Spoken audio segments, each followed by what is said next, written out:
Last spring, we compared the Hummer EV SUV to the Grenadier off-road, and well, this thing excelled off-road. It was really in its element and pretty much flattened the course, no pun intended. But let's be truthful here, not a lot of these are gonna go off-road, especially at their price point. They might do some very mild here and there dirt road stuff, but no one's gonna be willing to take this somewhere and really ding and scratch and potentially destroy it. So what are most owners going to use the SUV for? Well, probably just on-road day-to-day life. And that's what this review is about, is seeing how this EV does in day-to-day life in the city, in the country, running errands, things like that. So let's get on the pavement and see how this big EV behemoth performs.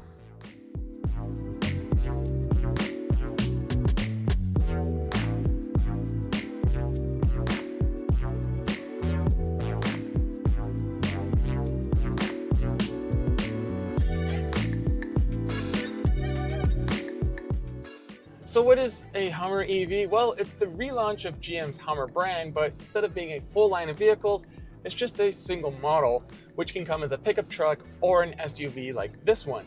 And this particular model is the Hummer EV SUV Omega. What Omega is it's the limited edition top trim of the Hummer family for this year. It takes the 3-motor version of the Hummer and adds some exclusive items like this matte blue paint, the black badging, other little trim details, and it also includes the off-road package, which gives us the V-lock capable wheels, which are black in this case, the locking differentials electronically front and rear, and a whole bunch of other off-road goodies. But like I said in the beginning, this isn't about off-roading. I've already done that. Remember, you can always go in the description and click the link to see that video.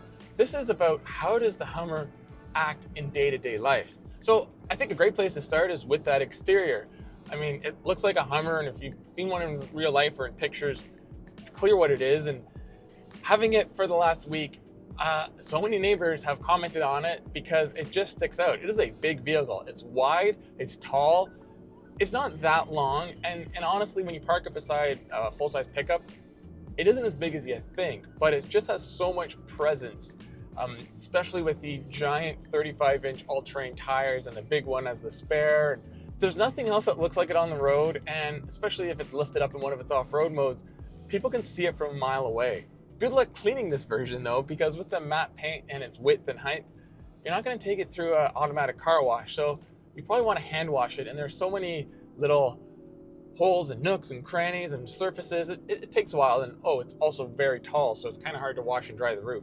And in case someone doesn't know what this vehicle is, it does say Hummer in huge lettering across the entire front of the vehicle, and it lights up at night, which some may think's tacky, but I think it's kind of cool.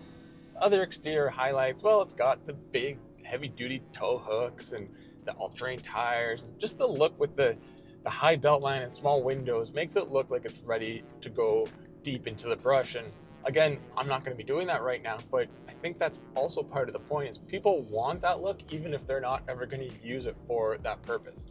Enough about how the vehicle is though. You're here to see how it is a drive, and well, this could quite possibly be one of the most ridiculous vehicles I've driven in quite a while, and I mean that in both a good and maybe not so good way.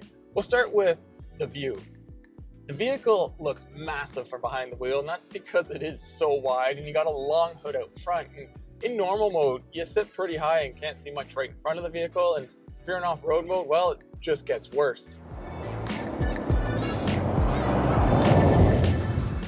So it is very heavy, but I can't get a concrete figure, and it's funny because that seems to be the case with almost every stat on this vehicle. Safe to say it's in the neighborhood of 9,000 pounds, which is ridiculous for a vehicle this size. A lot of that has to do with the massive battery pack that I do believe is about 212 kilowatt hour in size, which is about double the size of any other battery on the market, and that's because it literally is 2 batteries stuffed on top of each other.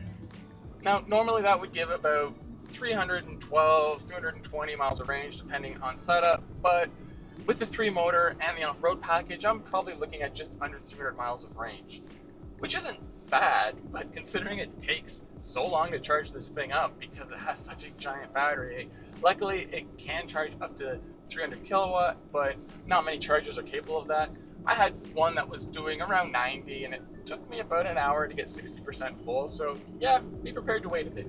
Anyway, I keep losing track here. Back to driving. Power is yet another area of dispute. GMC officially says it has about 830 horsepower combined from the 3 motors, some quoted higher. GMC also says that it has 11,500 pound-feet of torque, and that's not really accurate. It's a bit misleading. It's easy to get that figure based off just the electric motors, but if you're talking real world to the ground, people have estimated it between 1,100 and 1,400 pound-feet, which is still a ridiculous amount. So, a lot of power, a lot of weight, there's also a lot of drama. This has a thing called watts to freedom, which is launch control. So you get it all set up, you step on the brake as hard as you can and drive, you put your foot on the accelerator and watch. Jeez. GM claims this can do 0 to 60 in 3.5 seconds, which is utterly insane. Nothing this big and heavy should be going that fast. And as you saw, I can fully feel it.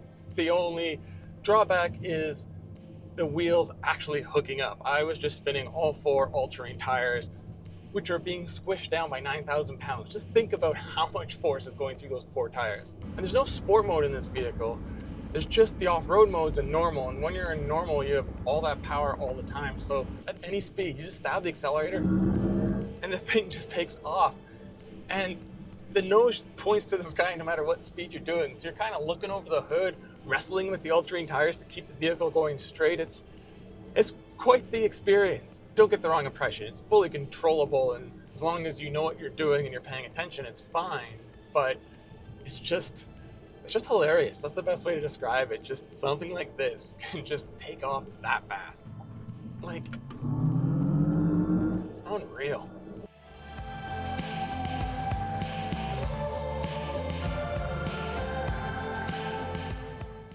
How does a corner? Well, how would you think a 9,000 pound SUV and all-terrain tires would corner?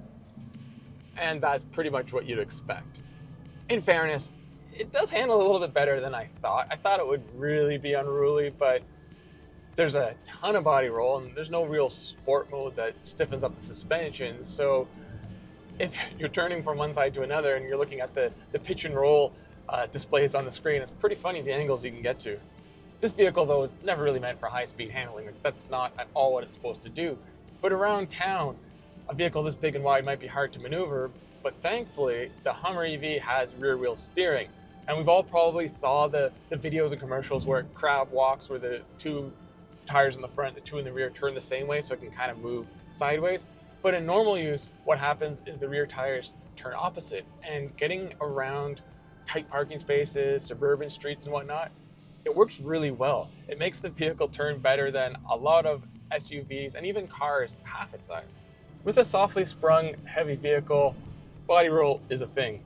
You saw an acceleration, I just showed it to you in handling, braking's no different, but there is a decent trade-off for it, and that's ride comfort. With the big sidewall, squishy all-terrain tires and that air suspension, this drives very well over bumps, as it should. I mean, it is an off-roader. Unlike other off-roaders, Wrangler, Bronco, for example, when it hits any size bump in the road, it just swallows them up and you barely feel it. Those vehicles, you know you hit them.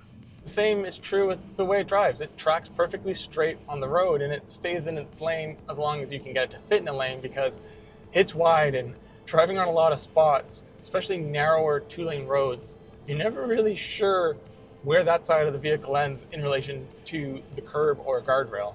All right, one more thing about the vehicle size, because I know I'm going on and on about it, but maybe check your local drive-thrus and parking garages before attempting to enter them to make sure they're wide enough and tall enough to fit this. Of course, if you own it, you're going to get used to things like that, as well as the giant gap of blind over the hood.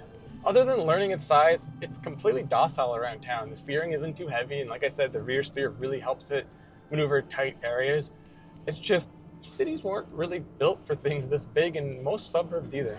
Road noise is also a thing. I mean, what do you expect? There's 305 wide, all-terrain, 35-inch tires. It's probably no louder than any other vehicle wearing them, but when you have an EV that doesn't have any engine sound, it really amplifies the noise of those. And this vehicle, for its shape, is actually pretty good when it comes to wind noise, which again amplifies how much road noise is coming through the tires. The interior is spacious. I mean, 5 adults can fit in here, 4 in complete comfort.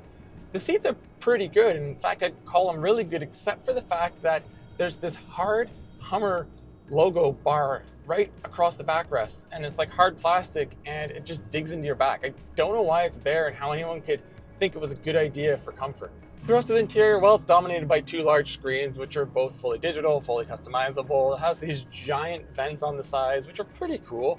There's a lot of hard buttons for the climate control, and there's some pretty good thinking because it's a digital display above the buttons. So when you push one button, it can kind of open other menus.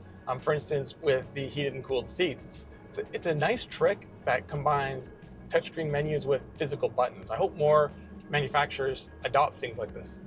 And that leads me into the fact that this Omega version has all the comforts of home: heated and cooled front seats, power seats, wireless phone charger, 3-zone HVAC, and the rear seat passengers actually get their own dials to control. The floor is also completely flat back there, which allows passengers to stretch out a bit more since there's no hump in the middle. These are the sort of touches you should get in a vehicle that starts at almost $140,000. It's also got the see-through roof panels, which, let's be honest, they're T-tops. 2 sets of them actually, because the front and the rear have one.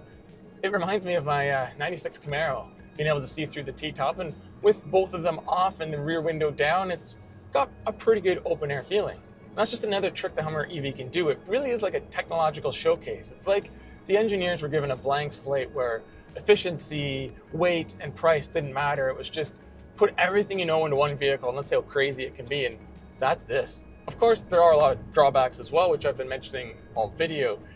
It really does feel kind of like a concept car, like something they dreamt up for an auto show, but accidentally put in production. Like, I can't believe this thing exists. It's just crazy. I'd love to sit down and have a beer with the designers of this thing. It can't come from a mind that isn't full of imagination and passion. So the Hummer EV is not a very practical vehicle for day-to-day life, and it's not a rational purchasing decision either, but neither is the Mercedes-Benz G-Wagon, or the Land Rover Defender Octa, or any Lamborghini. Those vehicles all offer a unique driving experience, and for those that can afford them, they really want them. The Hummer EV solidly fits in that category. If someone has the means to buy one and they really want one, well, there's nothing else like it on the road, and I can guarantee they'll be in for a pretty wild ride.